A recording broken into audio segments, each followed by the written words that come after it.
我可能係會動最傻嘅海鮮面嘅店老闆，曾研究以往升到掉眉毛嘅海鮮面嘅就耗時3年多。從以前做市場地位5萬嘅店仔，到現在路邊嘅門面差唔多做咗15年咯。而設計時代新鮮食材很掂很做，每天嘅聽冇講，咪就去市場揀海鮮。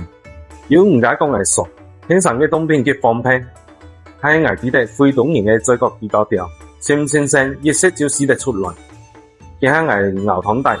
每天都進行牛至4個鐘頭，收益沒有懂得。然後每天開門嘅熟客到底地咯，來時的都蠻好食咯，買完就燒到。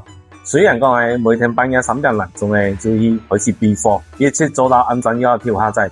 係看到股東們嘅食到爛爛呢啲，嚟感覺人哋一切都係值得嘅。